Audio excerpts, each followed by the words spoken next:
What the Tech is sponsored by Audible.com, the internet's leading provider of audiobooks, with more than 100,000 downloadable titles across all types of literature. For a free audiobook of your choice, go to audiblepodcast.com/Andrew. Squarespace, the fast and easy way to create a high-quality website, blog, or online portfolio. For a free trial and 10% off your first purchase, go to squarespace.com and use offer code WhatTheTech1. Carbonite Online Backup, automatic, continual, and unlimited backups for your computer. Try it for free at carbonite.com and use offer code WhatTheTech and get 2 bonus months with purchase. And by Ting, mobile that makes sense.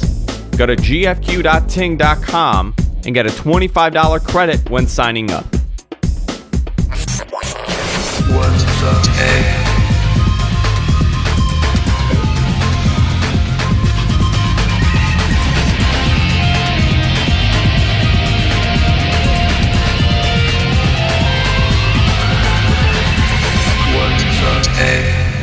Hey everybody, welcome to What the Tech. I'm Andrew Zarian. I'm joined by Paul Thurrott, as I am each and every week. How you doing, Paul? Doing pretty well. A little late start for the live show, but we're here, and it's going to be worth it because I have something, Paul. I'm part of the club now. I'm part of the team. Yeah. I have a Windows phone. Welcome to the big leagues. I know. I feel like such a big boy. So I did want to discuss this today because many of our viewers have Windows phones, and I know you have a Windows phone, and we've had this discussion back and forth. It's funny that now you're using Android and I'm using Windows Phone. Well, I'm not actually using Android, so. but in my weird imagination, you are a full-fledged Android user at this point. Yeah, it's not. That's just. It's a lie. So far from reality. Yeah. I got this yesterday, courtesy of AT&T. They sent it over for me to use and to play with and to kind of review. Yeah. I have to tell you, Paul, I am very impressed by the UI. I'm still getting used to it. And we had this discussion earlier this morning about the differences between Android and iOS and Windows Phone. And many of the criticisms that exist about Windows Phone are due to its totally different user experience as far as a mobile device goes. I can't find, and listen, I've only been using it for 24 hours now. I can't find anything wrong with this phone. There's no major thing like, you know what, this really sucks. I can't believe it doesn't do this. But I kind of understand when people are going from this grid, icon, and then you hit one button and then everything else is listed, from that mentality that we've been doing with the smartphone since Palm. I could see how people are really confused when they get this UI. This is something I think that people are going to get eventually, and there are half steps toward it on the other platforms. The iPhone infamously is this grid of icons that are all very non-dynamic. The most dynamic thing you can see on an icon in iOS is a number, like in a red circle that will tell you maybe the number of unread emails, the number of pending calendar appointments, the number of apps you have to update from the store, whatever it is, that kind of thing. There's not much going on there. Apple made a step toward a dynamic future by adding that notification center, and so you can't get it from that default screen you're staring at, but you can kind of pull it down. There's a notification center. And you get weather updates and, By the way, Android, I'm not complaining. I just want people to know. I'm not saying that I don't get it. Perspective for people, because I think a lot of people have opinions about this stuff, but they haven't actually used all of the platforms. I've spent a significant amount of time in all three of these platforms, so I feel like I kind of get it. And I really, having done that, I do prefer it, because Android, goes a step further with the on-screen widget type things, where you could be looking at one screen that has maybe a weather update, a clock, whatever it is, and then icons for launching applications. Windows Phone, the way I describe it is that it's not just different to be different. I think that Microsoft should be given some credit for not just copying iOS like Android did.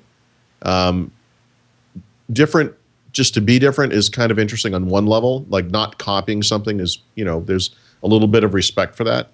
But I would argue that they really looked to do something better, make something superior. Oh, I think it's this not is always 100% successful. No, but and this is a full-fledged operating system. I mean, it's the operating system of this decade.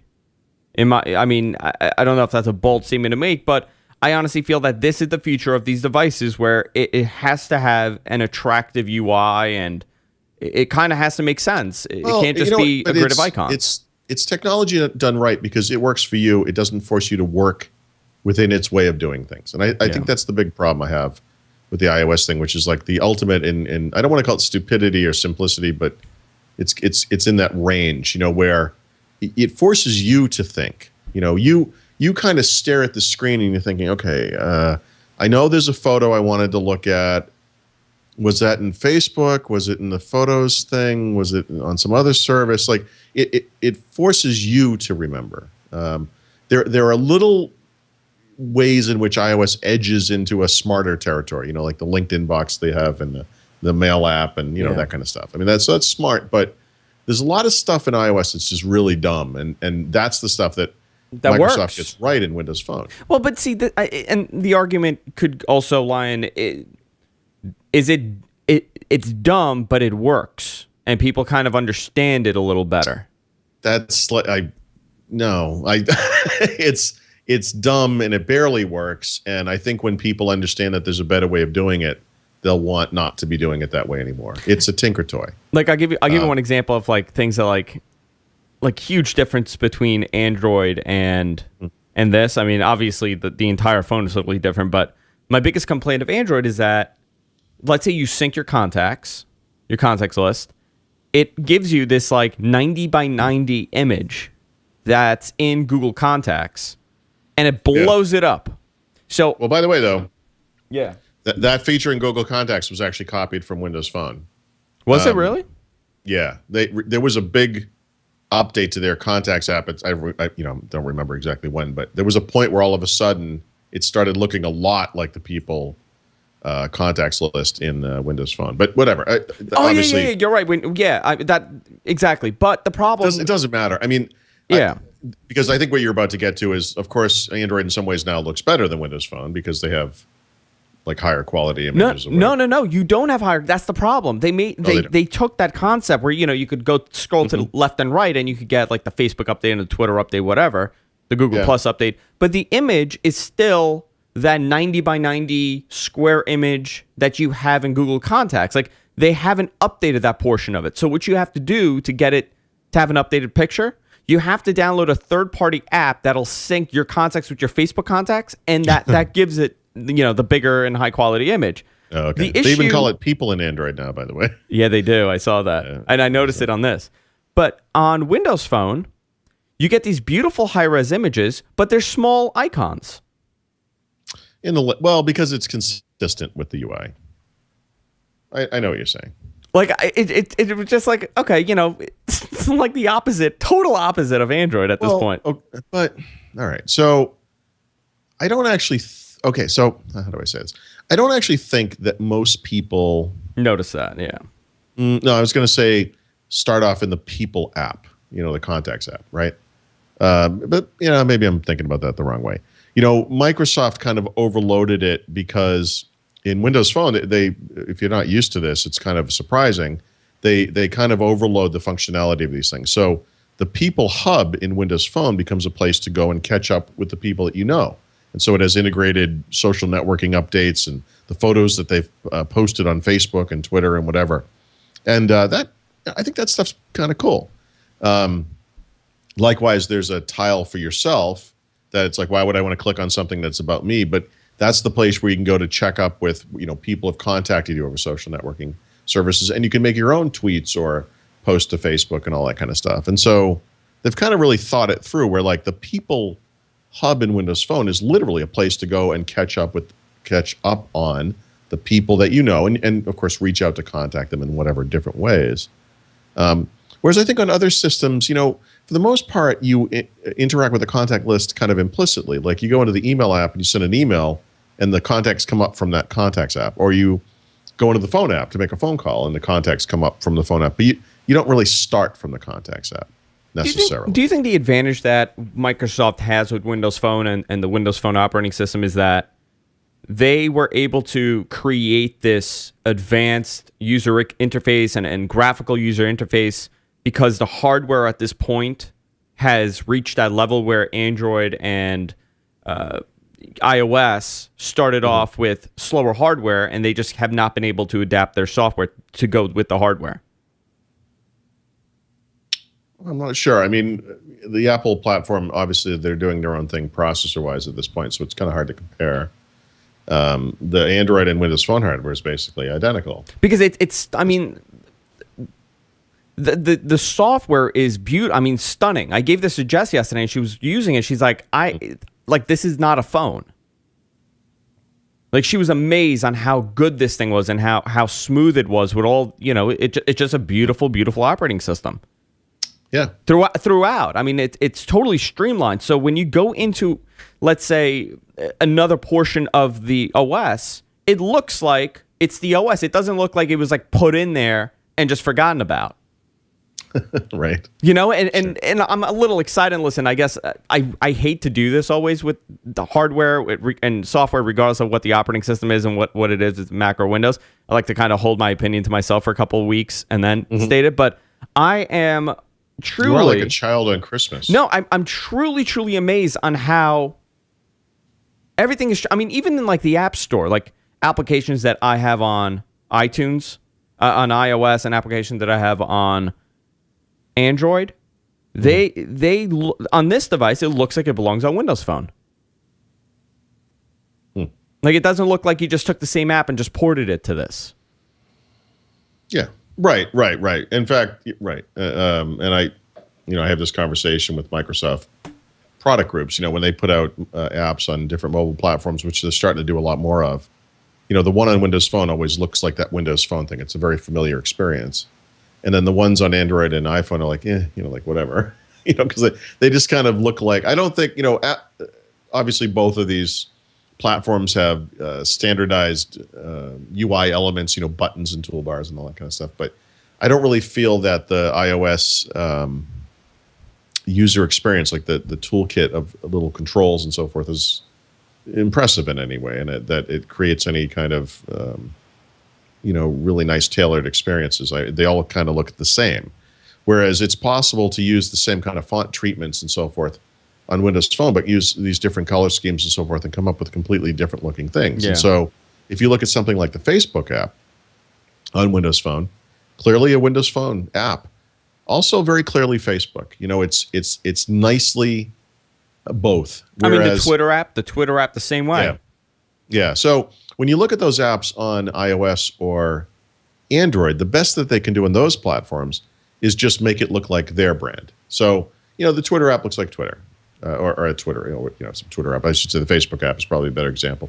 The Facebook app, because there is one on each of these, it looks like Facebook. There's nothing really iOS-like about the iOS Facebook app or whatever, or the Android one. Whereas the one on Windows Phone is very unique. Yeah, no, it is, and I'm just going through some of my notes here about some of the applications that I was playing with. The one thing I'm not. And this is the topic, this is the discussion I wanted to have with you, is I've been in the Google ecosystem for so long. Right. Where that is the hardest thing to break for me right now. Yeah. And you start realizing when you enter another system like Microsoft, which Microsoft is heavily service-based and has all their own specific services, you start noticing, oh, wow, okay, I got to rethink this. This is totally different than what I'm used to. Okay, I got to change the way I do this. Like, I'm used to Google Drive, and now I have Office on this thing.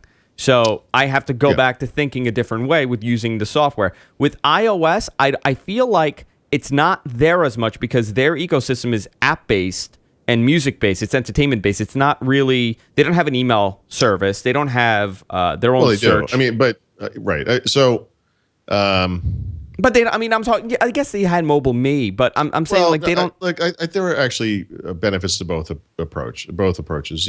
Apple does a thing with iCloud where they build it into apps.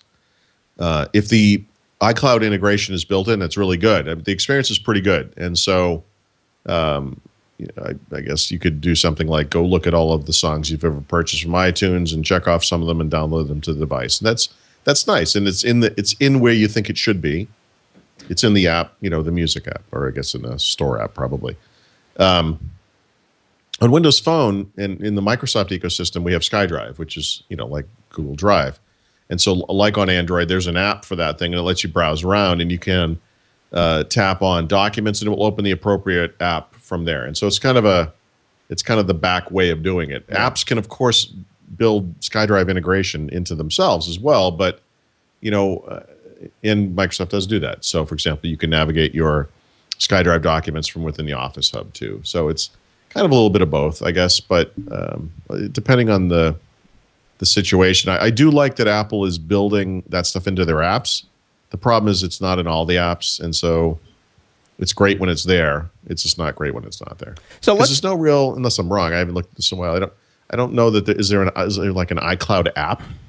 No, it's built in. You know what? I wish there was, because it would make my life a lot easier with iCloud. Think there is. Yeah, it's hidden away. It's like in settings. It's like, oh, it's not standing out. Yeah, well, and again, but I think from their perspective, they're thinking, look, you shouldn't have to think about the files. Like, we're not going to let you micromanage the files. And like I said, there is some advantage to that approach. I think most of the people listening to this podcast are thinking that sounds terrible. Yeah. That what you want is the ability to, and obviously when you're sitting in front of your computer, you have either a nice application, you have integration with the file system Windows, you have a beautiful website that you can go to and you can manage your files, you can upload and download and do all that kind of stuff. So I want to get into a discussion about the ecosystems and how important they are, and how, if it's easy to break it, because I'm having a difficult time, and we're seeing, I think 2013 is going to be the year of the ecosystems, because with Microsoft pushing entertainment as far as not gaming, but the next generation Xbox will be an entertainment device and not a traditional gaming console. Now they're going to dominate the living room. So, and Apple's already in the living room. Are they? Well, that's a discussion that I want to have with this. Yeah. But are they? I do want to, before we go into it, I do want to talk about our sponsor. Quick little ad for Squarespace. Now, I've been talking about Squarespace for a couple of weeks. I know Paul has a Squarespace site. I have a Squarespace site. I'm building out a Squarespace site for someone else. And I'm not big on these all you can do, everything is here, let's just use this type service. But Squarespace does it so well where it's very difficult not to recommend them. Very easy to use interface, very easy to understand for someone that's not web savvy or tech savvy. My mother-in-law is doing a grant for her job, and she created the entire thing on Squarespace, and it was simple for her, and she totally got it. And if you sign up for Squarespace, you get 10% off. You get a free trial and 10% off your first purchase on a new account when you go to squarespace.com and use offer code WhatTheTech2. And I have to tell you, it's simple, easy to use. And the cool thing about it is it's scalable based on whatever device you're using. So if you're using iOS, if you're using an iPhone, a tablet, your laptop, whatever screen size you're doing, it scales the website and it scales the images. So it fits the website perfectly, and you don't have any kind of issues depending on what device you're using. The experience is always going to be the same no matter what it is you're on. Squarespace.com, offer code WhatTheTech2. You get a free trial, and you get 10% off your entire purchase, your first purchase on a new account. I keep saying entire purchase, Paul. I feel like there's a lot to buy. Also, they want me to add in that if you are a little web savvy and you want to do the nitty-gritty stuff, they have a developer package where you could do all the modifications yourself. Very easy, very simple, and that's Squarespace. I want to thank Squarespace for sponsoring What the Tech. Now, Paul, I want to get to this discussion because I've been in the Google environment for so long. Even though I have iOS devices, my phone has always been an Android phone since going from a Trio. To be honest, actually no, I had Windows Mobile, and then I went to Google. So not the greatest of devices prior to this, but I want to talk about how easy it is to break it, and if it will get more and more difficult to break your commitment to whatever ecosystem you're in, if it's iOS or Google or Microsoft, and which one will probably be the most difficult to break. I think Google right now, it's not so much about breaking as it is about leaving. I don't know. Do you think like when you leave, right? I've had this discussion with people about browsers because this was a big thing. You know, people were using IE and they had a difficult time going to Firefox. I don't understand that. And they just couldn't do it. And I literally had to hide it away from people because they wanted to use Firefox so bad, but they couldn't do it at the time. I guess it's when IE was doing not so great stuff. But I think people they build this connection to the product or to the software, and they can't relearn certain things that they do. And I feel like it's the same thing now with the ecosystems that you're in. I go from a Mac to a Windows machine throughout the entire day, and I'm used to that. But when it comes to services, I have a difficult time breaking it. I mean, like, what are you worried about leaving, or what's the like Gmail. Content services? Like, you get your music somewhere. Yes. Funny thing is, all my content. I've spent a lot of time doing that. You know. And how'd you do it? Well, I do all kinds of different things. I mean, so for example, Google came out with an update to Google Music recently, like meaning in the last 60 days or so. And off the top of my head, if I remember correctly, the point of the update was that it added that music match functionality. Now, I had at one time been maintaining my music collection in a bunch of different services, including Google's, and had kind of moved along to the ones I was really using, which was primarily the Amazon one.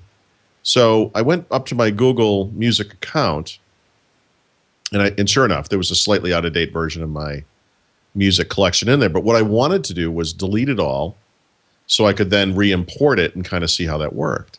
And to be honest, you know, deleting all of the music out of there was easy.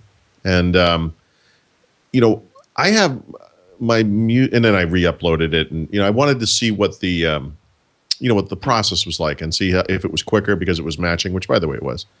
You know, and so you have all these major services now. So you get Apple with iTunes Match, which I pay for, and still have. Although again, I'm not really keeping it super up to date. Amazon Music, which also does matching. Amazon MP3, I should say, or Amazon Cloud Player. Xbox Music, which is in the baby steps stage, and the Google one. You know, and I very recently, because I've been writing about Xbox Music a lot, have been matching my collection to Xbox Music, which is a disaster. It's a manual album by album process. It doesn't work very well. I'm going to guess and say that it maybe matched 70% of my collection if I'm lucky. By far the worst of any of those services. I'm surprised. Well, they don't have what's missing is they don't have a scan and match service yet. They're going to add this to the Xbox Music. How are you doing it? It's manual, but you do it manual in the Windows 8 app.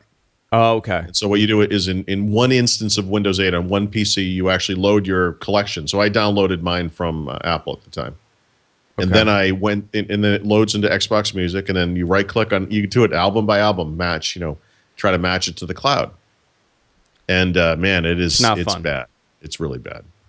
How about with email? Like my biggest problem is I want to do the entire Microsoft experience with this thing, but I'm having a very difficult time breaking. You can't dabble in it. See, the problem is what you're describing is like a temporary thing. Like you're like, I kind of want to experience this, but if I don't like it, I want to go back to Google. Oh, no. My idea with this is I want to use this exclusively for the next couple of months because most of the time they let me keep this for. So, well, you could do it. You can do it. You can absolutely do it. And I mean, how you get there, it depends on you. I mean, in other words, does it matter? I mean, one of the things I've spent a lot of time trying to, you know, think about and do is, do I need to have this email somewhere? You know, if you switch from Gmail to Outlook.com today, is it important that you have the last year of email, the last 2 years of email, all of your email from Gmail in Outlook.com? You could achieve probably all of it. It would be painful. It would be painful, yeah. It's doable. It is doable. And then there are related issues like getting your contacts over, which is kind of a one-time deal, not something you sync. It's something you just do once. And then your calendar, which frankly, I've never found a good solution for. And so, like, for example, when I did my own transition off of Google Calendar into Hotmail, which I now use through the Outlook.com experience, basically what I had to do was leave Google Calendar on for a while and put all my new stuff in Hotmail as I went forward. And then eventually the Google stuff just got out of date and I turned it off. Like I didn't find a good way to. See, I feel like you and I could adapt to this, and a lot of our viewers can. They could kind of force themselves to learn to rethink on how to do it. But why would you do it? I feel like in other words, the user experience is better when you're in the same exact system. Yeah. So. Right. I mean, let me ask you this: do you feel that the Outlook email experience is going to be better for you using a Windows phone rather than using Gmail, or is it going to be the same? It's going to be largely the same. No, it's going to be largely the same. The one, but except for one thing. So the one bit that people sort of need to remember on Windows Phone is that, and this would be true on an Android phone as well. Imagine if you said, I'm going to go all Microsoft, for whatever reason, with all my services and all that stuff. But I'm going to use an Android phone. You still need a Gmail account, right? You still have to have a Google account. That's the center of this experience. Just like on the Apple devices, you need to have that iTunes account. On Microsoft, you need to have a Microsoft account. So even if you use Gmail as your primary email address, even if you use Google Calendar as your primary calendar, and Google, Gmail as your contacts, you still need a Microsoft account. So you're still kind of maintaining two, probably. I mean, there are little ways around that, but as a general statement, if you're going to be in the Microsoft sphere, it makes sense to do the Hotmail/Outlook stuff or Office 365. Oh no, I agree with that. I think it totally makes sense to do that. Switching back and forth between the services doesn't make sense for a lot of people. I mean, I used Gmail for many years because it was the best email service on the planet. It's still fantastic. I mean, I think it's a little closer now with Outlook.com, but it makes sense for me to be using Outlook.com instead of Gmail because I am in the Microsoft sphere and I need to know how this stuff works and I need to write about it. And I happen to prefer and like Outlook.com a lot, but I would never suggest to the random Gmail user that they need to move over. There's no reason to. How about when let's talk about moving over from device to device? Do you think that's kind of, and that's kind of the premise of this? Mm-hmm. When let's say someone is invested in the iOS experience. Yeah. I would love to know what the conversion rate is of people leaving and going to Android and people leaving and going to Windows Phone. Well, it does it gets hard. I mean, right? Do you think that's happening? I'm curious on how many people. Like how many people are bouncing from OS to OS. There's no way to know that. I mean, if you had a, I don't know, I'd have to make something up. Let's say you're using an iPhone, and you bought some apps. God help you. Maybe you bought some TV shows and movies for some reason. I don't know. So you have these things. And now you want to buy a tablet, right? Now, an iPad is an obvious choice. iPads are kind of expensive, and maybe you do a little shop around and you realize you can save some money by buying an Android tablet. So what are the disadvantages to that? Depends in some ways on how you were using the iPhone. If you, like I said, you have to have an Apple account, to use the iPhone, but maybe that's not your primary email account. Maybe your primary email account is at, Yahoo, or at Microsoft or at Gmail, whatever. Those things all would work on the iPhone. If it's not the Apple stuff you're using, that makes the process a little easier there. You don't necessarily have to have all the same apps. I think most people buy download a lot of free apps and buy some apps. Don't use many of them. Obviously, the Google ecosystem is huge, and so for the handful of apps that maybe you'd have to rebuy, not a huge deal. The people are pretty resilient, more than we give them credit for, as far as handling the differences between the systems.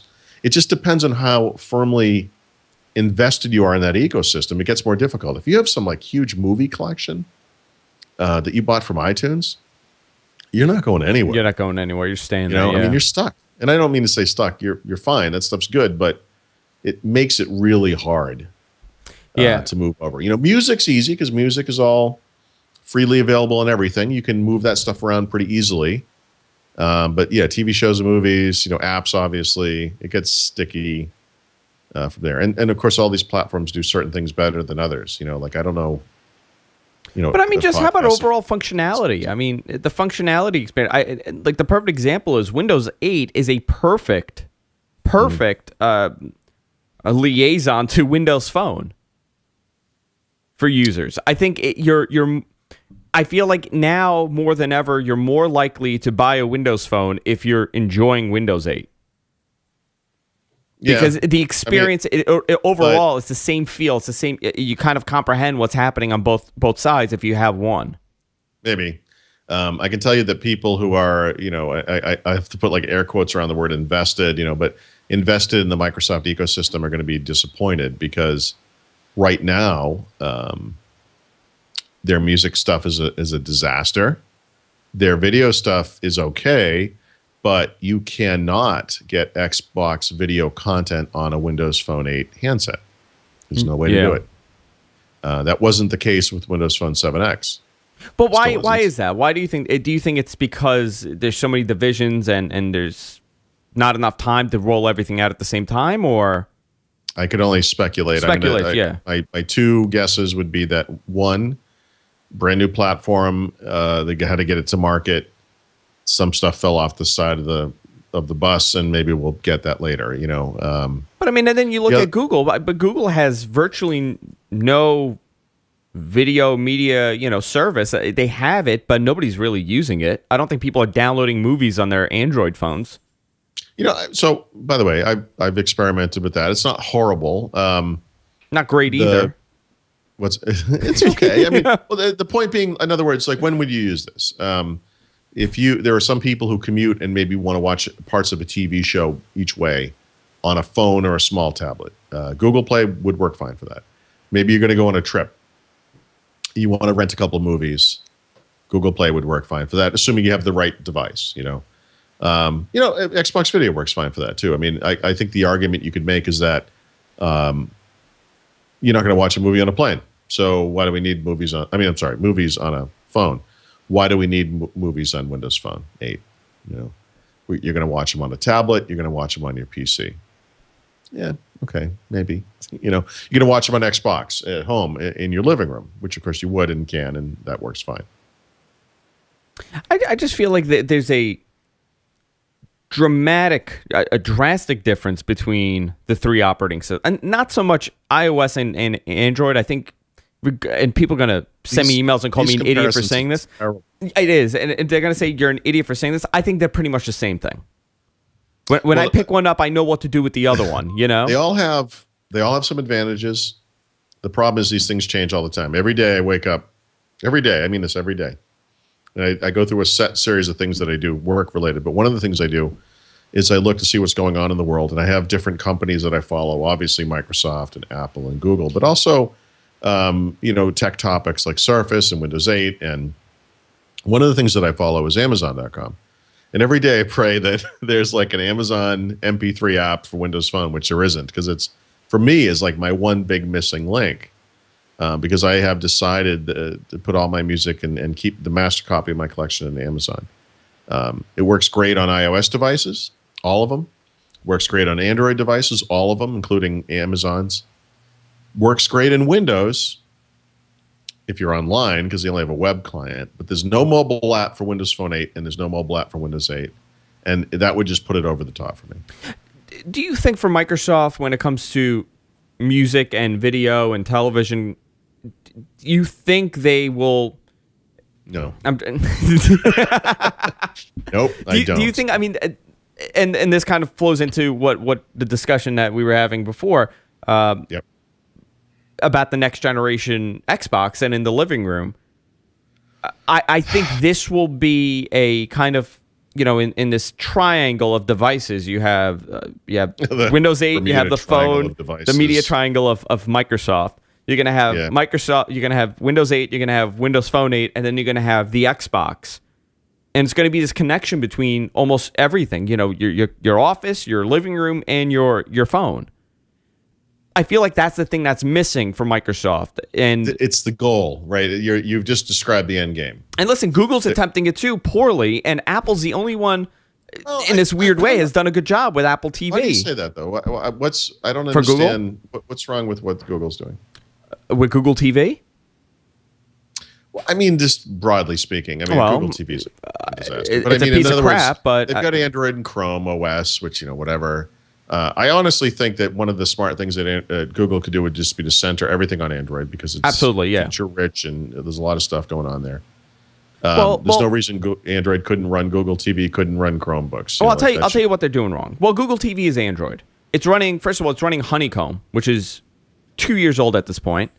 And your user experience, depending on, it's the same like the phones, depending on what box you get, is going to be totally different. Yeah. So that consistency is out of the window. The hardware's crap. The only reason why I use Google TV is because it's easy for my wife to use because she doesn't have to go from input 1 to input 2. It piggybacks off your cable provider. Mm-hmm. Yep. That's the only reason why it's in my living room. If it didn't do that, I would have taken this hammer to this thing and just destroyed it on camera. It's a piece of junk. Apple, on the other hand, has done a great job with AirPlay. I use AirPlay with my Google TV. I got an app called Airtight. It's not great. It doesn't work in the best way possible, but it's so sad. I know, isn't that? And it crashes on me. It's this poor man's version of AirPlay. It's there. It's integration throughout my living room, my iPad, my laptop, and I could just beam stuff over. I think that's the experience that people want in their living room. They don't want to fiddle around with buttons. There's some stuff like that in the Microsoft ecosystem. But man, it's like pulling teeth. This play on Xbox stuff and the Xbox Smart Glass and the ability to have the 2-screen experience and stuff. You can do that stuff. If you have an Xbox, you can use your Windows Phone as a remote, essentially, as a smart remote. Listen, Smart Glass is one of the prettiest apps on iOS. Yeah. It's a beautiful app, and it works great. But yeah, again, I feel like because Microsoft does so much. I don't trust Microsoft to get entertainment right. Really? I actually think when this is all said and done, Google will have done a much better job than Microsoft. Why do you say that? Why Google? They have no idea what they're doing. They're absolutely Google? Are you? Oh, I thought you meant like Google. They're awful. They're terrible. They show no sense that they need to fix anything. Like the only thing that Microsoft has going for it with the Xbox 360 as far as entertainment goes in the living room is that I don't even know how it happened, but for whatever reason, they do have a lot of apps, and so everything is on Xbox 360. So obviously, the obvious ones, Netflix, Hulu Plus, HBO Go, all of the major cable operators like FiOS and AT&T all have Comcast or whatever have like their apps on there for sort of TV. I mean, they have all of the entertainment experiences. Not all, but a lot of them are. Even actually, no, that's not true. I was going to say even Amazon is on there. They're not. There's an Amazon MP3 app for Roku, which is kind of bare bones, but it's official and it sort of works. I just think that they're making a huge mistake in charging people extra by requiring an Xbox Live Gold subscription, which I'll never understand and they'll never be able to justify. And I sent you a link to that video today. I saw it. I watched it today. Did you watch the uncomfortable part where the guy actually asked them why they charge? And they're like, he said, well, everybody's giving it away for free. Why are you charging? Yeah, exactly. And I believe and they're like, we feel like we're delivering extra value. It's like premium really? Content. No, I believe he said we pride ourselves around premium content. Yeah, whatever. I'm sorry. You can get a $99 Roku box that does everything you want, or an Apple TV that does a lot of what you want. And by the way, DLNA is never going to work, so you can forget that one. This whole thing is a disaster, and the Xbox is a disaster. One of the things that I was writing about today, I would think about this stuff a lot. Microsoft keeps talking about how great Xbox is. They revealed sometime in the past 24 hours that they've sold 76 million units now. This is less than what we thought was the total before. Remember, we talked about this. We looked it up on Wikipedia. I could have swore that 80 or 84 million. Yeah. I was going to say, I thought it was 84 million. So they've sold 76 million. And this is since the end of 2005. So we're talking about 7+ years, let's say. 76 million units. Last quarter, as everyone watching this or listening to this knows, the PC industry experienced the worst quarter since literally 2001. So its worst quarter from a growth perspective in 12 years. PC makers sold 90 million computers in that quarter. That worst quarter in 12 years, in one quarter, in 3 months, sold 90 million computers. Xbox, in 7 years, 76 million. So, well, to kind of be fair, Xbox I'm defending Microsoft at this point. More expensive? No. It's because the average selling price of a PC is higher than the average selling price of an Xbox. Absolutely. No, I feel with Xbox, so Xbox has kind of, for years, they closed themselves into this little box for gamers. And I guess somebody realized about 2.5 years ago, wait, this is not a gamer's device. This is for everybody.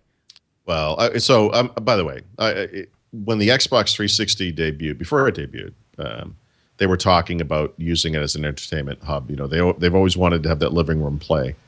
The original Xbox could never have done that because it was as loud as a jet engine.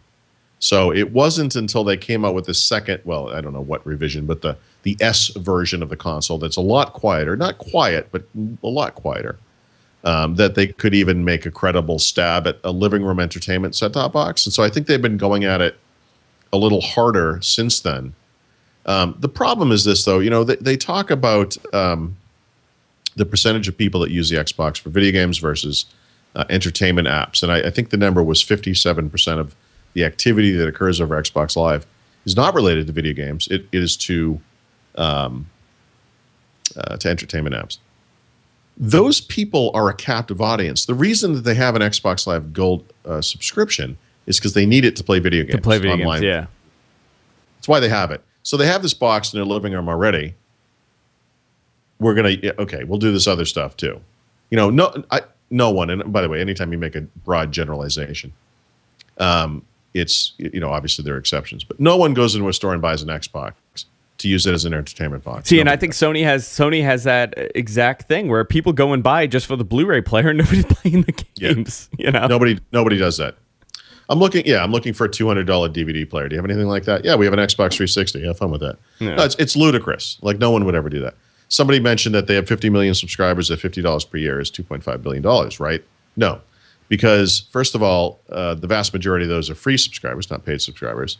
And the Xbox has lost between $6 and $15 billion, and no one can settle on the figure of R&D. The Xbox is exactly like Bing. It is something that has never actually made any money for Microsoft.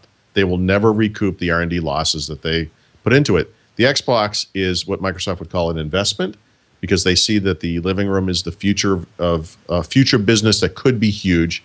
They've done nothing but lose money on it. Okay, so how can Microsoft make money in the living room? Well, I mean, hardware, the goal they're is, going to in lose. other words, They're not going to make it on hardware.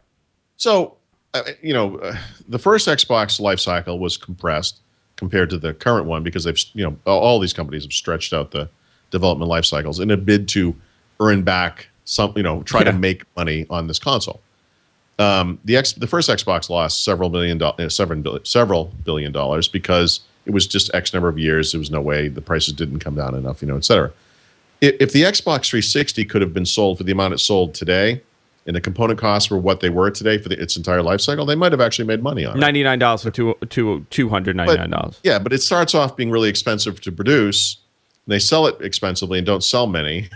And then they bring down the price and they sell more, and the component prices comes down and they sell more. And at some point it crosses some threshold where they actually start making money on them. And that's one of the reasons why the Xbox has been in the market for so many years, the new Xbox, the 360. Because, they're trying to get to the break-even point, which, by the way, they're never going to do. Nearly impossible for considering there's a new console coming out within the year. Yeah. And they're probably going to lose a whole buttload of money on that, too. Well, I mean, one of the issues with the Xbox 360, one of the issues you have anytime you rev a console, this is something that goes back to, the Nintendo GameCube or whatever, is you've got some audience. They're pretty faithful. And what they want to do is play their old games on a new system, So one of the things with the Xbox 360, when it came out, being based on PowerPC, is how do we allow this thing to run the old Xbox games, which ran on, some kind of Intel x86 platform. And so they built that stuff in. Only some apps worked in the beginning. They, improved it over time, et cetera, et cetera. That's something you're not going to see in the next generation. The next generation is going to be a clean break. And it kind of has to be, right? I mean, I think so. If you think about it, I mean, for $100 you could buy an Xbox at this point. Yeah, $100. Okay, sure. So I feel like it's not as necessary to have backwards compatibility with the games. And honestly, it's only a small portion of people that are worried about that. About backwards compatibility. Well, by the way, that's probably true, but you got to remember those are the fans. I mean, the real, the Xbox people are pretty resilient. It's the only audience that Microsoft has where people get care as much about that product as Apple people do about every single thing that Apple puts out. It's one of the most successful products that they've ever released. Probably the most. It is shameful because we as Xbox fans, and I count myself in this group, a very small minority of people, we put up with the multiple consoles that have all broken down that we've had to send back to get fixed, sometimes more than once, by the way. We do this silently. We do it without complaining. It is the type of behavior that if Apple people did it, we would never stop making fun of them for it. But it's like this. It's the one way that Microsoft can get us. It's the one product they make that we really are suckered into it. That's why they charge you for Xbox Live Gold, because they can. So let's talk about the next generation console. One of the rumors, and obviously you shouldn't comment on anything you can't comment on, but one of the rumors is that it's going to be heavily Kinect based, which there was some information that came out. I think I forgot the website. One of these Gawker type websites had some sort of image about being Kinect based, and I think that kind of makes sense considering they're going with the Surface touch interface type thing. So it kind of makes sense to have it Kinect based where you just go like this and you could swipe around and do whatever you're looking to do. By the way, I'm not even going to try to attempt to say that Slayer in the chat room. I'm definitely going to butcher it and say something obscene. For people who, I'm sorry if you're listening on the podcast, you'll have no idea what I'm talking about. Kotaku. I was going to say cockatoo. Cockatoo, like the bird. Website. Yeah, it's like a bird. Cockatoo. No, I don't know. I just made that. Kotaku. Kotaku. Yeah, I'm sure, horrible website. Yeah, I said it's like a Gawker site. Okay, whatever. But so I think it's not hard to imagine that the new Xbox will have integrated Kinect, and it will be next generation Kinect, like version 3 Kinect. But they much have higher to make resolution, smaller rooms, all that kind of stuff. But there's other ideas now. I mean, second screen. If you have a Surface type device, a second screen companion. I mean, these are things.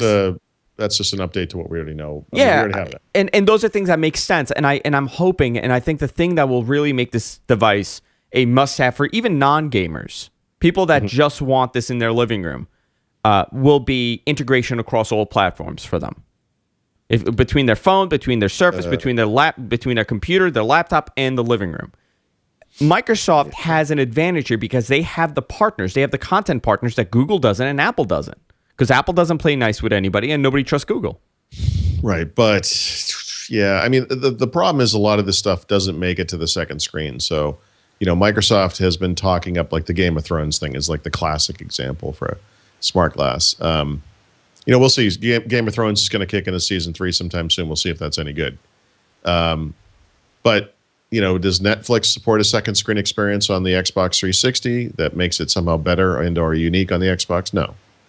Does Hulu Plus? Does ESPN? Actually, ESPN probably does. But some of them do, some of them don't. And this is the thing. It's an advantage if it's there. It's not always there, and so we'll see. But Microsoft is also supporting non-Microsoft devices, and so you may have an Xbox 360 in your living room, and like you were talking about the Xbox Smart Glass app on iPhone or iPad or whatever it was. They make these things on the other platforms too because they know that people have those devices, and so you may be using an Xbox to watch a movie from HBO or something, and you're doing the second screen experience on an iPhone. I guess. I mean, it's kind of a weird combination of products and services there, but I mean, I guess that's an advantage for the Xbox. Hey, Paul, I want to continue this because, and there's a couple other things that we need to get to. Me and you could talk for hours, but I do want to talk about a new sponsor to the show, and that's Ting. Now, you guys know Ting, the same guys that are behind Hover. Two Cows is a parent company, and we've been talking about Hover for years here on the network, and now we're talking about Ting. And what is Ting? You want to know what Ting is. I'm sure you do. Ting is a mobile service that makes sense. No BS. You don't have a commitment. You don't have all these fees that are bundled in. It's no contracts. You could bring your phone. No early terminations. Very easy to use. It piggybacks on Sprint service, so you know it's reliable and it works. You could bring your own phone. And the cool thing about Ting is that you can make your own plan. So let's say you're heavy in the data usage, but you really don't make too many phone calls. You could pretty much turn off all minutes for phone calls and just have data on your phone. For someone that's bringing a second phone to the plan that they want to use purely for Wi-Fi and 4G purposes, I think this works perfectly. And I've always said, I would love, like, for example, I would love to have my Google phone And I would love to get, let's say, a Windows phone, but I'm never going to make a phone call with this. I know I'm going to use exclusively, I'm going to use VoIP products, and I'm going to use the 4G and the Wi-Fi. I would love to turn off all the data, all the text messaging, and just use it for data consumption. You could with Ting. If you use text messaging, you could turn it off or on depending on how many minutes you need. And the pricing is unbelievable, totally competitive to what you have. And the odds are you're going to save a lot of money on this. I encourage all of you to go to gfq.ting.com and check it out. Take a look around, see what you like. They have a bunch of phones too. If you don't want to bring your phone over, you could buy a phone from them, and it's yours. It's not subsidized. And you get a $25 credit when you sign up for service at Ting. It's gfq.ting.com.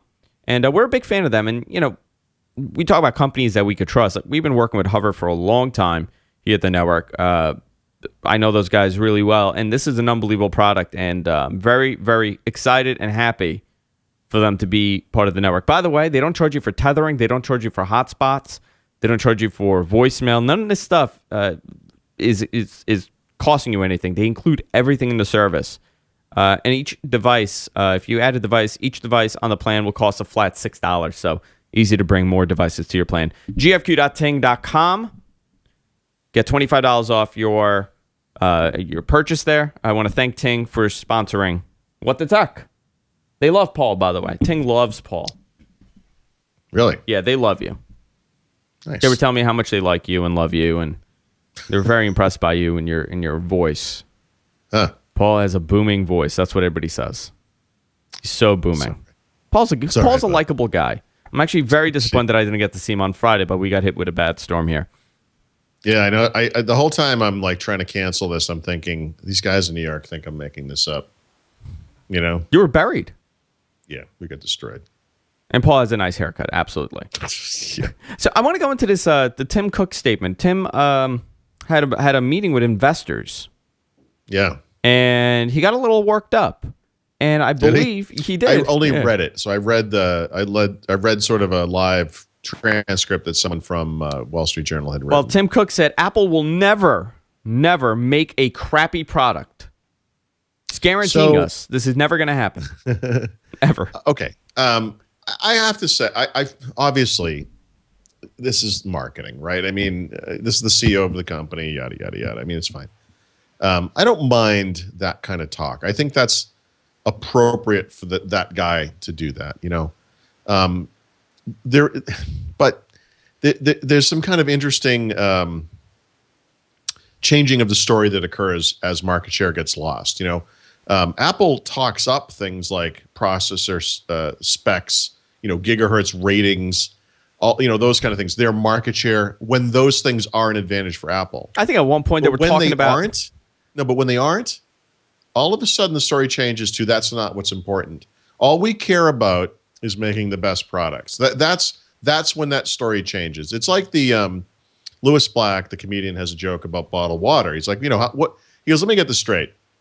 All of a sudden, when I grew up, you had to drink milk. You drink milk all the time. Milk. It's the healthiest thing in the world. And then one day, all of a sudden, milk is not healthy. Milk is something you should not drink. You should drink water. In fact, you should drink 8 glasses of water a day. That started on the day that Coke and Pepsi started selling water. That's his joke. You know, in other words, the story changes when companies in power have something else to sell. And so I have to give it to him. He's the CEO of Apple. He has to say that kind of thing. It's fine. But that baloney that is in the transcript about how, we don't care about, you know, specs or market share. We don't care about that stuff. Now you don't. Of course, yeah. You know, now you don't. But you did. You talked about that stuff a lot. You know. And you know what? To be honest, if you compare, message.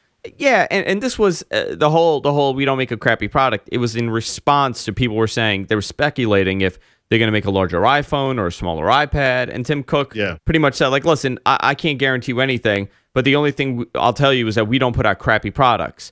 So, and you know what? I think that's the right answer. Who's going to turn around and say, like, oh, well, we don't know what we're doing yet? Right. We don't like AMOLED displays. We think the display we have is better. We don't like those, you know.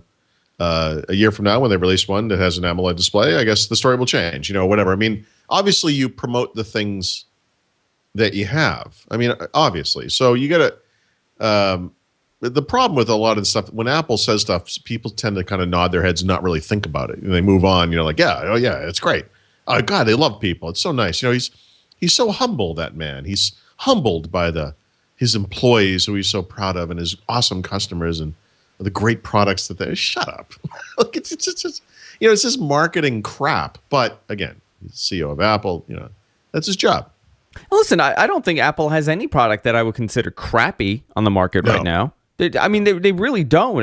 And you can dislike Apple, but that occurs, right, with Apple. I mean, I don't mean like a creepy guy in the corner. That's what I was imagining. I was imagining like some creepy like hipster that works there. A product version creep, where Apple had a very Apple was a company that wasn't doing well for a long time, and they had to start off very simply, and they really pared down their products. And it used to be very simple. We have these 4 products. This is what we make.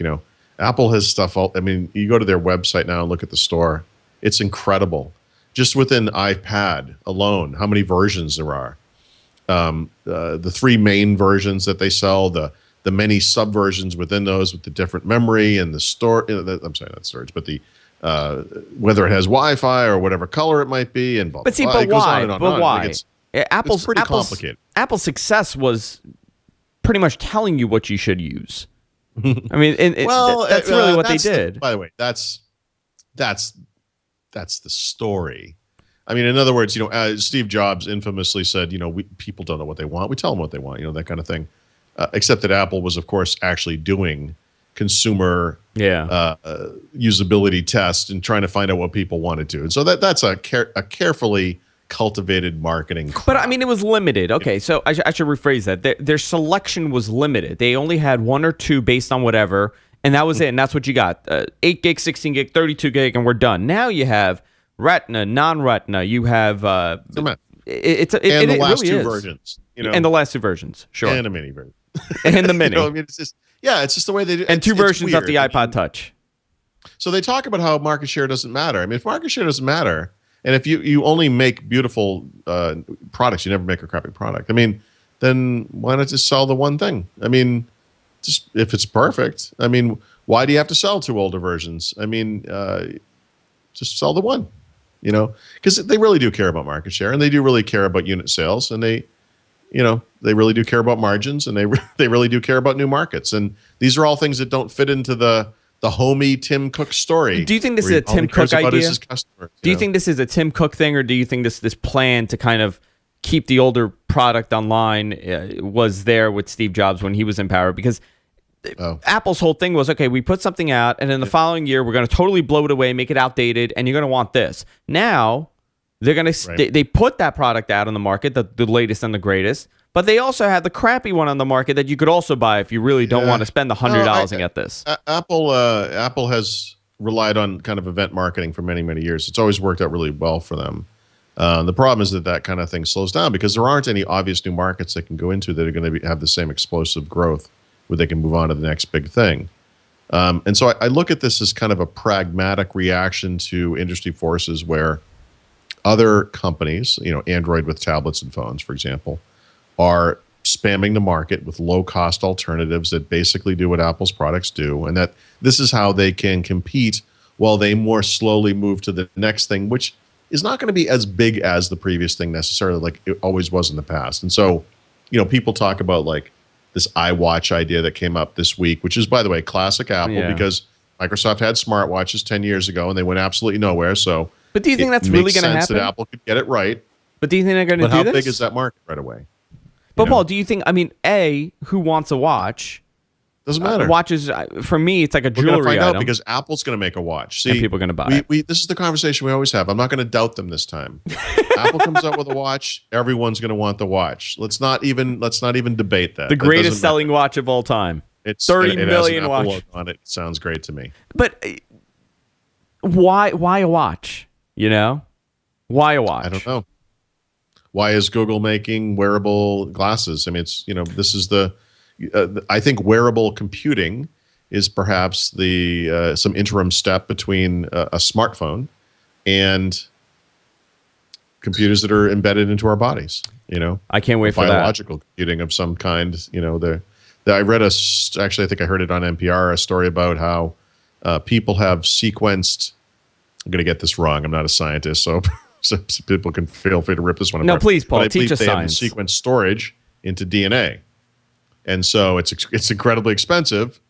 But it was like the entire works of Shakespeare, a bunch of other stuff, and it was like the size of a cell or something. It was like some tiny thing, and so that. Okay, before we get there, we have to have an iWatch, Yeah. and maybe an iPen, and maybe an eyeglasses, and whatever, and then we head to biology. I think it's the dumbest thing in the world, but and I would have said this is not happening. This is just another one of these rumors that just because the Wall Street Journal and New York Times have said it's happening, now everybody thinks it's happening. Just like the Google TV the Apple TV that we've been waiting for 4 years. But you know why I think it might happen? Nike is not going to develop for Android. And Nike and Apple for years have had a good relationship. I could see them developing something like that. That stuff's very interesting to me too, because we already have this system in place where we use phones, but we don't have to have the phone out to use the phone. We have a Bluetooth headset and just a couple of buttons and voice activation. We can do things with the phone. We can make phone calls, essentially. And now they have these other devices like a Nike Fuel Band or whatever it might be that have their own sensors that do other things. Doesn't make sense to build those into a phone, but now it's like an accessory to the phone. And so I don't use a Nike Fuel Band in conjunction with an iPhone, but my understanding is that it can wirelessly send information to the app on the phone. And that's an incredible kind of symbiotic relationship there where these two devices are made better by having the other, right? Yeah. And you could imagine all kinds of other devices. Apple was very early to the game with the actually it was Nike again. Now that I'm thinking back on it, they had the little I don't know what to call it, the little pellet thing you put in your sneaker that would do that for running. I mean, so it's maybe a very similar kind of device. Yeah, they even sell it now. Nike sells sells it with this in the sneaker, like tiny little things. And my wife has it because she runs, and it just all the data sent to her phone, her iPhone. Yeah, useful. And you could imagine things like people who are diabetic that need to monitor their blood, or people who are overweight that need to monitor their carbs or their calories. I mean, there's all kinds of. But Paul, it's a very niche device. I mean, you're talking about a very niche device. Why couldn't they just? I mean, we saw them do this with the previous generation iPod Nano or iPod Mini, whatever it was. You can already imagine the marketing scheme for this, right? I can't. I don't know why. There'll be health devices that wirelessly connect to your iPhone, and you can picture Tim Cook on stage saying, "We care so much about our customers that we want them to be healthy." Every time you have like a steak, you could totally hear him saying this. I just, what I could see, like cattle, like they're gonna like zap us, like a bad. Because the longer you live, the more Apple products you'll buy. Yeah. Now you won't hear him say that. It's actually really smart. That's actually really smart. Yeah. I don't know. I mean, of course, there's a market. These fuel bands and the Fitbit and all these things. It's a multi-billion-dollar industry right now, and it's selling. My wife has like 4 of these devices. I do think health, nutrition, whatever, that's actually a big market. It's a big market. I don't see it being like this big time device that they're working on. I see it being like a tiny little companion device that Apple's going to get into. They're going to have Apple's these companion big enough devices. That they can have a lot of these side projects. The Apple TV is not quite a hobby anymore. I'm not sure what they call that, but obviously an actual television, whatever that is, it becomes a main new business. Is an iWatch like a big business? Like, no, but it's the first push of iOS. I guess the second push of iOS toward sort of a non-standard use. Apple TV maybe being the first. But I mean, why stop there? Why not have an iBluetooth, headset? Why not sell those with Siri integration? I think you're going to see a bunch of this stuff. And the more that this stuff works together, the more it keeps people into the Apple ecosystem. Yeah. The better it is for Apple. Someone said Apple breast implants. Yeah. I'm glad that we're keeping they it will high. be the perfect breasts. Yeah, and very expensive too. Very, very expensive. To kind of before we wrap it up, do you see for 2013? It's not really in our notes. I had a different idea, but to kind of wrap it up, and I kind of want to see what the viewers have to say about this. I'm going to throw out a couple products, and I'm going to ask you if you think it's going to come out or do you think it's going to work. Okay. Okay. Do you think that we're going to see an Apple TV this year? Like an actual television? Like an actual television. I have no feel for this. I think they're better served by not doing the screen. I think that the current product they have evolved with apps, makes way more sense. Would be a great device. Yeah, it'd be a really good device. I like Apple TV. I do too. I just don't. It works. And you talk about like, you want to rent a movie or whatever it is. I mean, it works great. But I mean, what's fascinating? I mean, Apple really, that just shows you their mentality. Like Google wants to work with everybody and nobody wants to work with Google. Apple doesn't want to work with anybody and people want to work with Apple. Like it would have been so much easier for Apple to team up with, let's say, and I'm using the worst company in the world, Samsung, and have. By the way, they did partner for years and years on screens. This is not a horrible idea. But why it's not? Gonna happen now, but now it won't. But why not just say, okay, you know what? We're going to have Apple TV integration in the whatever line of Samsung LCDs, and it's going to go through our whatever process, and it's going to go through this, and it's going to go through that, and he'll talk it up, and they'll double the price, and they'll sell a ton of these. I don't know if it's enough of a market for Apple. I can't wait to hear about people who are using like an 82-inch Apple TV in their living room as the screen for their Mac. Oh, I would love that. You know it's coming. They're just going to beam across their iPad screen, their iPhone screen on this thing. But I don't necessarily do I think it's a good idea. Listen, I'm like you, Paul. I've said the iPad is not going to work. I said the iPhone is stupid, and I'm sticking to my Trio. I'm not doubting them anymore. I think at this point, whatever they put out in the market, it's going to turn to gold, no matter how crappy it is. Yep. Okay, so let's talk about the Xbox now, and I want to see what the chat room says. Will the next generation Xbox kind of take control of your living room? Try to take control of your living room? Actually be the device where you want in your living room. Wow, there's cable integration. There's all my content is on here. I could access the web on this. It's web TV done right. I don't know. If you think about Xbox 360 plus, that's what we're looking at. So it will be as successful in this vein as I think the Xbox is today. So, they'll have a bunch of apps. I have no doubt about it. And where does Google lie in the living room? Well, it's a good question. So lying this on the year, floor I'm hoping dead. so for some clarity from them. When is Google I/O? In May or June or something? May. May. Yeah. I believe so. Hopefully what they'll announce this year is, sorry about that Q thing or whatever we did, Nexus Q. Here's our one strategy for the living room.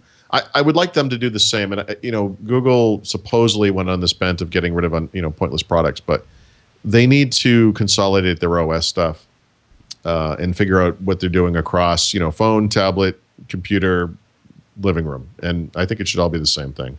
But we'll see. Hopefully we'll see some clarity from them on that. Well, phone, tablet, and living room, it's Android. It should be Android. It should all be Android. It is, but the problem Chrome OS is so pointless. Chrome OS should just be Android with Chrome, I don't understand why you wouldn't want Android on that thing. Yeah, that is eventually, interesting. I'm sure they'll do the Microsoft thing. They'll have Chromebooks that the screen comes off and it's an Android tablet. And I think those would sell really well. People will buy them. Yeah, maybe. Yeah. I don't know. The whole TV thing, again, and this is the one thing I hope for the year. I hope the next generation Xbox has full TV integration. I don't have to go input 1, input 2. Yep. And again, it's a very simple thing, and people are probably thinking, like, why are you obsessed with this? I'll tell you why. Because most people don't want to bring out their television remote to switch inputs. They want to use one thing, and one thing only. Yep. And that is a gigantic Logitech controller. Yes, that is exactly what it's not. I can't tell you how many of those type of remotes I've gone through. I never want to use something like that. Well, the Google TV. The Google TV comes with a full-size Bluetooth keyboard. Have you seen the Sony one? Is it worse? Sony Google TV remote is the most hilarious looking thing in the world. Actually, I could show it to you if you want to. Well, hard to do, but I can go get it. Well, I'll actually show you. It's nearly the Logitech Google TV unit is nearly the size of this. Oh, okay. I mean, you know what? Well, minus the bottom and minus the top. So it's actually a full-size keyboard that you sit in bed and you start switching channels like this. This is what we all want in bed. Full-size keyboard. Full-size keyboards. Oh, I had a good joke, but I'm not going to go there.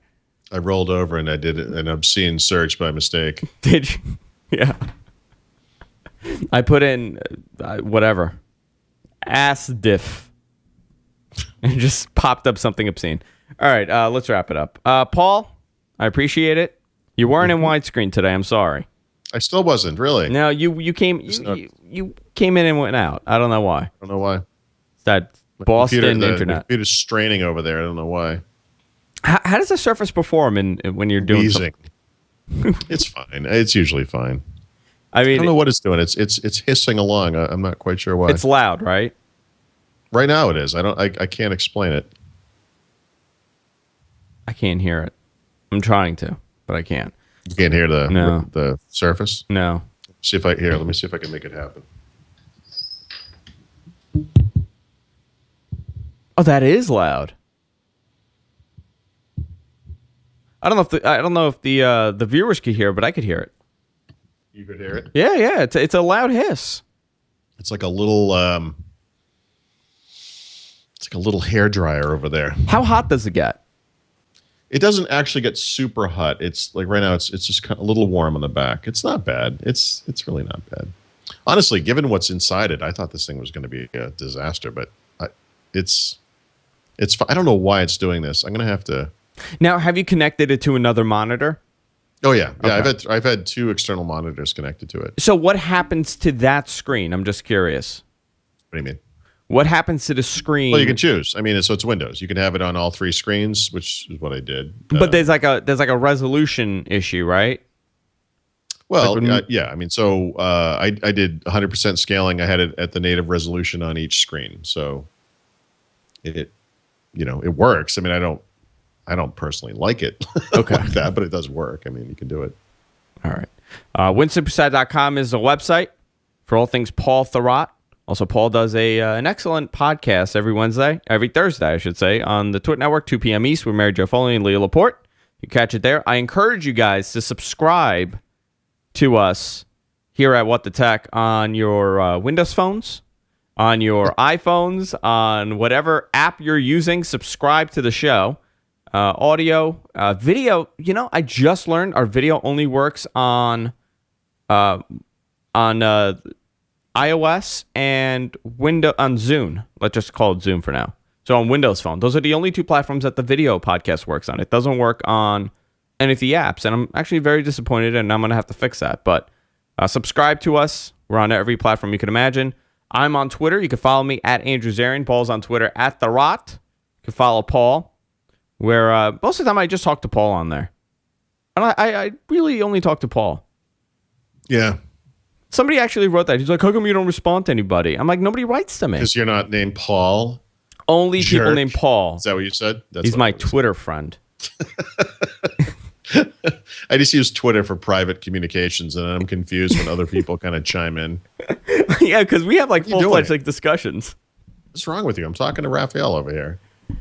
Yeah, guys, it's a blip issue, but we're gonna hopefully fix that up. I don't know. Anything new, Paul? Anything you want to plug?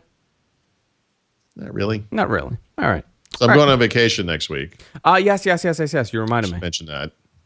So we are going to do What the Tech, I guess, right after Windows Weekly. Yeah, so it's probably like 9 o'clock at night. Yeah, by the time you're done. Based on how that schedule is hopefully you guys will be done by like 4:30, and we'll start the show shortly after. So. Yeah. So we'll be on Thursday around that time tomorrow, next week. So also we'll post our updates on our Facebooks and on our Twitter, and of course we have a What the Tech Facebook if you want to follow that.